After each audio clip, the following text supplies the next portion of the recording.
நமது மெய்ப்பரும் நமது மீட்பரும் நமது ஆண்டவருமாகிய இயேசு கிறிஸ்துவில் பிரியமான உறவுகளே, அருள்ஒளி இணையதளம் வழியாக வத்திக்கான் வானொலி நிகழ்ச்சிகளை நாள்தோறும் உங்களுக்காக நாம் ஒளிபரப்பி வருகிறோம்.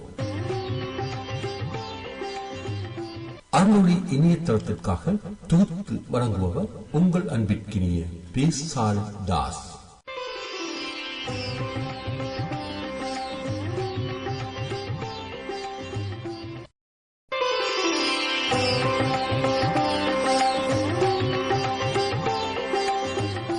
லவ்தேத்து இயேசுஸ் கிறிஸ்துஸ்.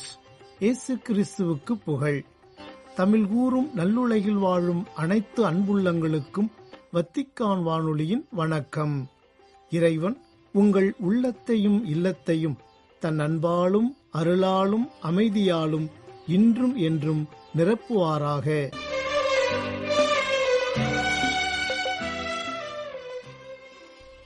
அன்பு உள்ளங்களே, வத்திக்கான் வானொலி இன்று உங்களுக்கு வழங்கவிருப்பவை தடம் தந்த தகைமை, விவிலிய தேடல் மற்றும் செய்திகள்.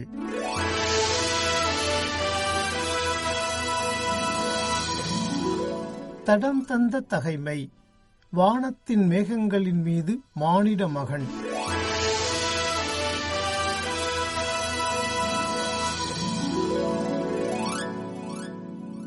நான் பார்த்து கொண்டிருக்கையில் அரியணைகள் அமைக்கப்பட்டன. தொன்மை வாய்ந்தவர் அங்கு அமர்ந்தார். அவருடைய ஆடை வெண்பனி போலவும் அவரது தலைமுடி தூய பஞ்சு போலவும் இருந்தன. அவருடைய அரியணை தீக்கொழுந்துகளாயும் அதன் சக்கரங்கள் எரி நெருப்பாயும் இருந்தன. அவர் முன்னிலையிலிருந்து நெருப்பாலான ஓடை தோன்றி பாய்ந்தோடி வந்தது. 10,000 பேர் அவருக்கு பணிபுரிந்தார்கள். பல கோடி பேர் அவர் முன் நின்றார்கள்.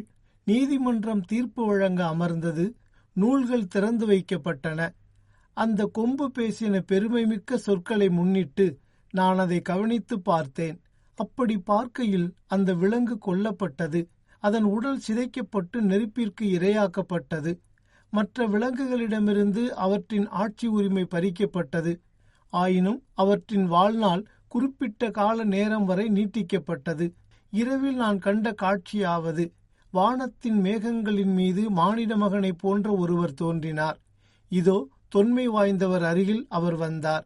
அவர் திருமுன் கொண்டு வரப்பட்டார். ஆட்சி உரிமையும் மாட்சியும் அரசும் அவருக்கு கொடுக்கப்பட்டன. எல்லா இனத்தாரும் நாட்டினரும் மொழியினரும் அவரை வழிபட வேண்டும். அவரது ஆட்சி உரிமை என்றும் உள்ளதாகும். அதற்கு முடிவே இராது. அவரது அரசு அழிந்து போகாது.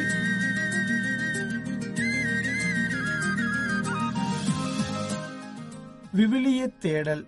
திருப்பாடல் 33 பகுதி 3. ஆண்டவரின் செயல்பாடுகள் உயர்ந்தவை.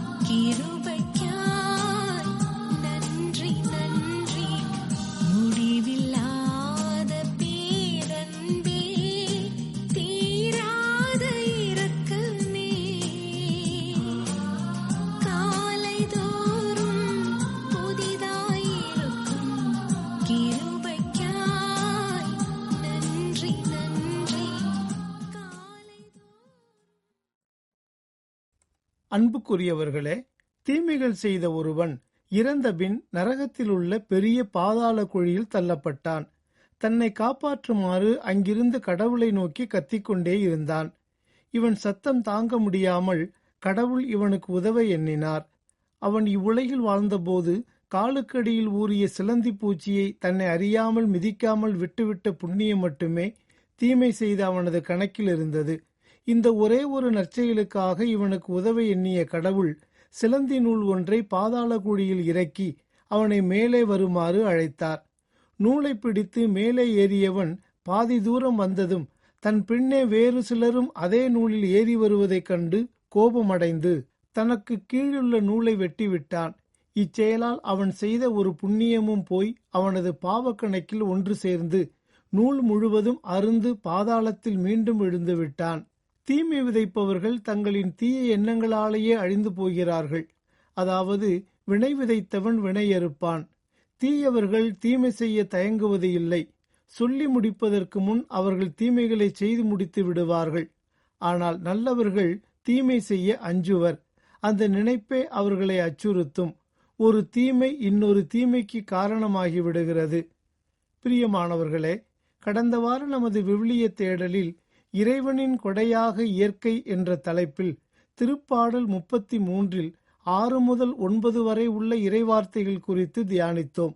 இவ்வாரம் அதனை தொடர்ந்து வரும் 10 மற்றும் 11 ஆகிய 2 இறைவசனங்கள் குறித்து தியானிப்போம். இப்போது இறை பிரசன்னத்தில் அவ்வார்த்தைகளை வாசிக்க கேட்போம். வேற்றினத்தாரின் திட்டங்களை ஆண்டவர் முறியடிக்கின்றார். மக்களினத்தாரின் எண்ணங்களை குலைத்து விடுகின்றார். ஆண்டவரின் எண்ணங்களோ என்றென்றும் நிலைத்திருக்கும். அவரது உள்ளத்தின் திட்டங்கள் தலைமுறை தலைமுறையாய் நீடித்திருக்கும். பிரியமானவர்களே, மேற்கண்ட 2 இறைவசனங்களிலும் 2 கருத்துக்களை முன்வைக்கின்றார் தாவீது. முதலாவதாக, வேற்றினத்தார் என்போர் கடவுளுக்கு எதிரான காரியங்களை செய்வதோடு கடவுளின் அடியார்களையும் துன்புறுத்தும் தீய எண்ணம் கொண்டவர்கள். இதனை தாவீது அரசர் கூறும் வார்த்தைகளிலிருந்து நாம் உணர்ந்து கொள்ளலாம். அதே வேளையில் இவர்களின் எந்த ஒரு திட்டமும் எல்லளவும் நிறைவேறாது என்பதையும், கடவுள் அவர்களின் தீய எண்ணங்களையெல்லாம் தவிடுபொடியாக்கி விடுவார் என்பதையும் எடுத்து காட்டுகின்றார்.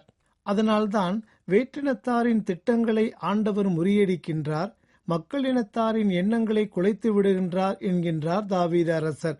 அதாவது, நன்மைக்கும் தீமைக்குமான போராட்டத்தில் இறுதியில் நன்மையே உருவான கடவுளே வெற்றி பெறுவார் என்கின்றார். வேற்றினத்தார் சீறி எழுவதேன், மக்களினங்கள் வீணாகச் சூழ்ச்சி செய்வதேன் என்றும், உமக்கு எதிராய் சூழ்ச்சி செய்தாலும் சதித்திட்டம் தீட்டினாலும் அவர்களால் வெற்றி பெற இயலாது.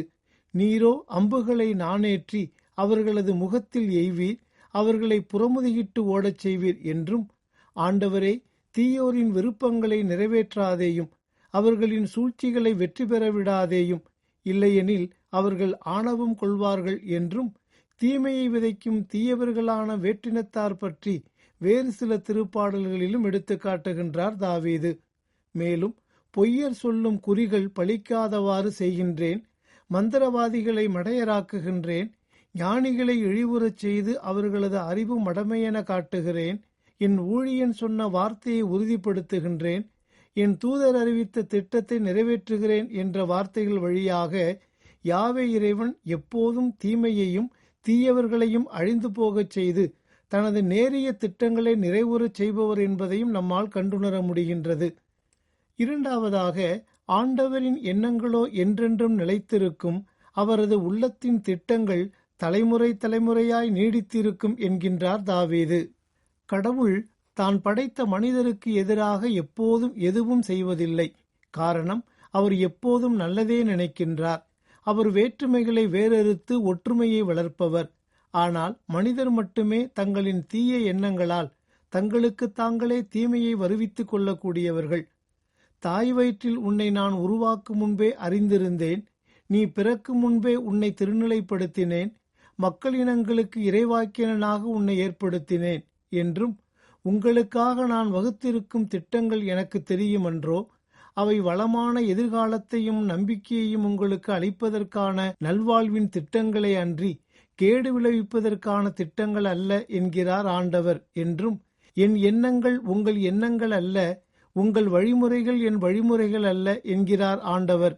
மண்ணுலகத்திலிருந்து விண்ணுலகம் மிக உயர்ந்திருப்பது போல உங்கள் வழிமுறைகளை விட என் வழிமுறைகளும், உங்கள் எண்ணங்களை விட என் எண்ணங்களும் மிக உயர்ந்திருக்கின்றன என்றும் ஆண்டவருடைய திட்டங்கள் மற்றும் எண்ணங்கள் குறித்து எசாயா மற்றும் எரேமியா புத்தகங்கள் நமக்கு எடுத்துரைக்கின்றன.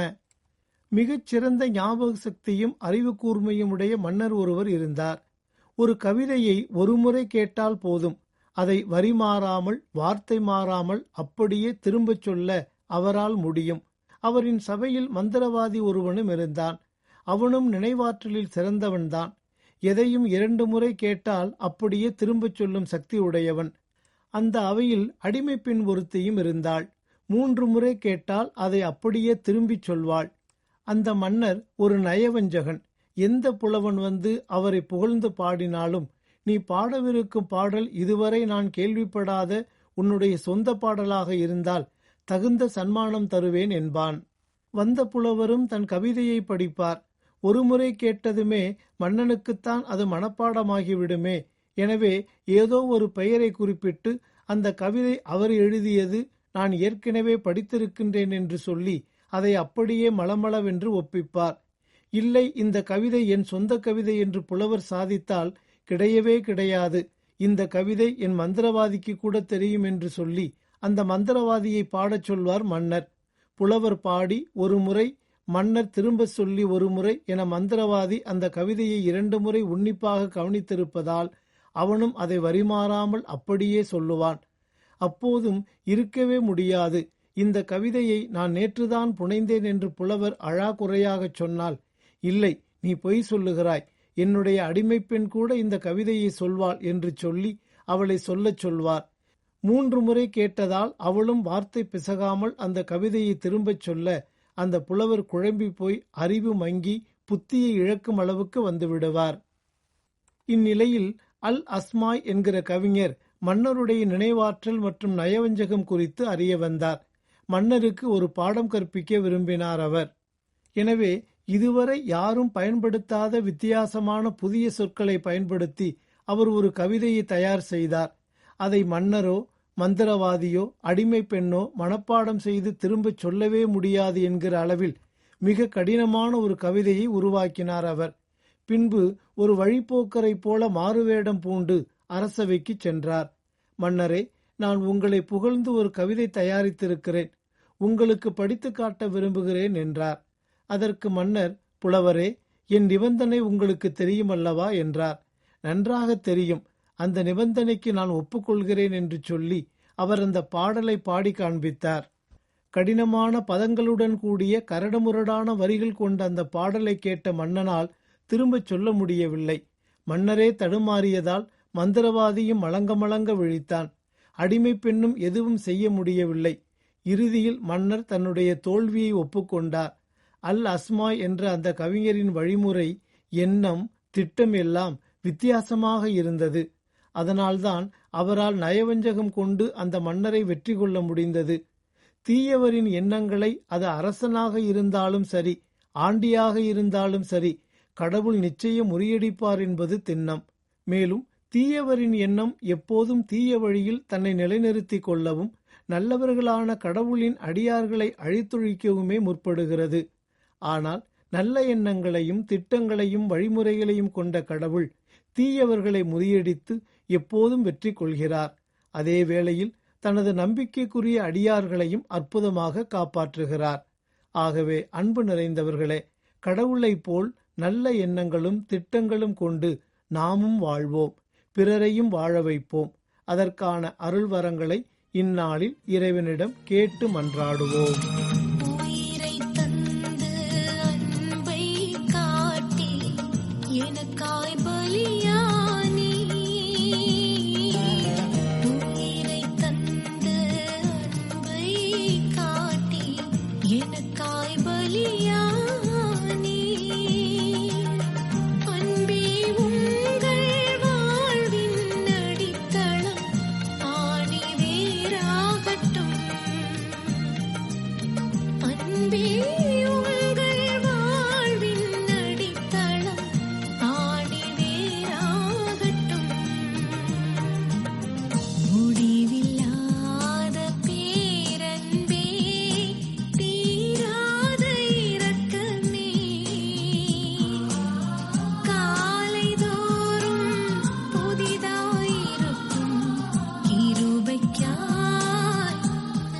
ஆண்டவரின் செயல்பாடுகள் உயர்ந்தவை என்ற தலைப்பில் இன்றைய விவிலிய தேடல் நிகழ்ச்சியை உங்களுக்கு வழங்கியது வத்திக்கான் வானொலி.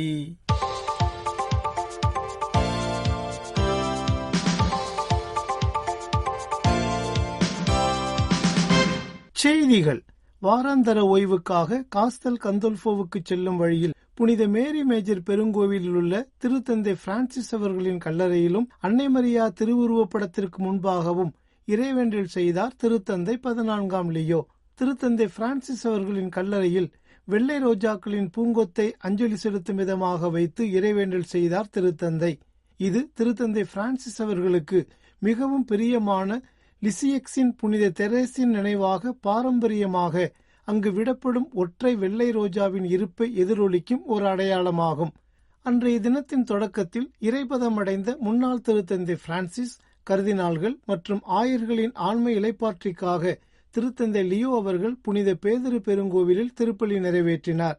திருத்தந்தை லியோ அவர்கள் தனது மறைவுரையில் திருத்தந்தை பிரான்சிஸ் அவர்களை மிகுந்த பாசமுடன் நினைவு கூர்ந்தார்.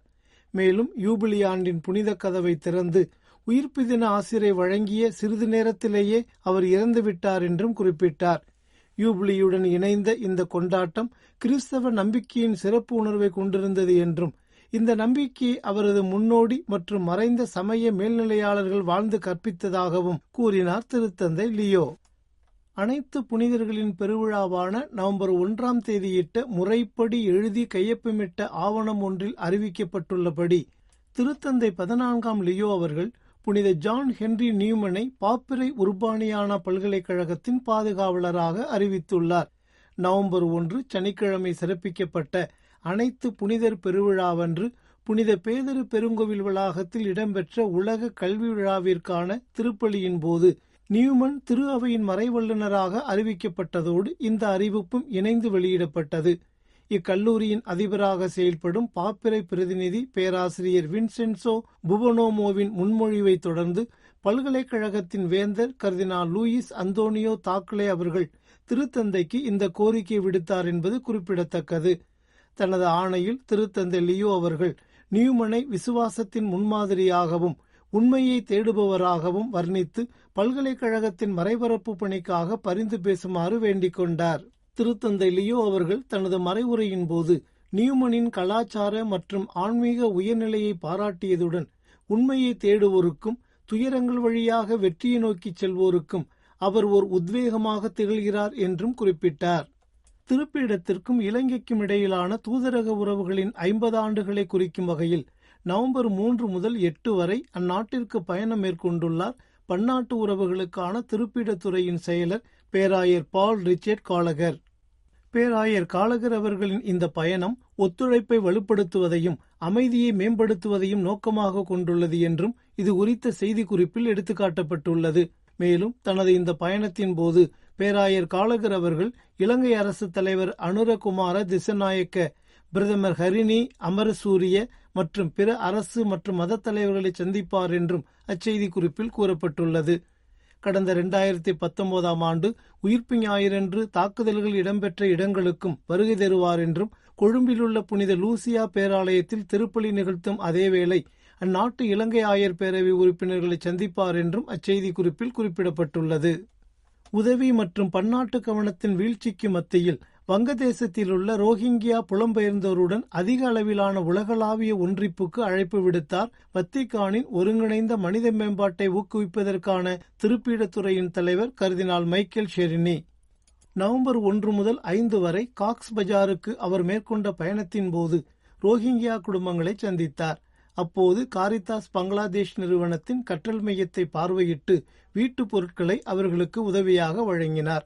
மேலும் உடல்நலம், கல்வி மற்றும் சமூக மதிப்புகளை மேம்படுத்துவதற்காக காரிதாஸ் நிறுவனத்தை பாராட்டிய ஷெரினி அவர்கள் இவை எதிர்கால தாய்நாட்டிற்கு திரும்புவதற்கான நம்பிக்கையின் விதைகள் என்று விவரித்தார்.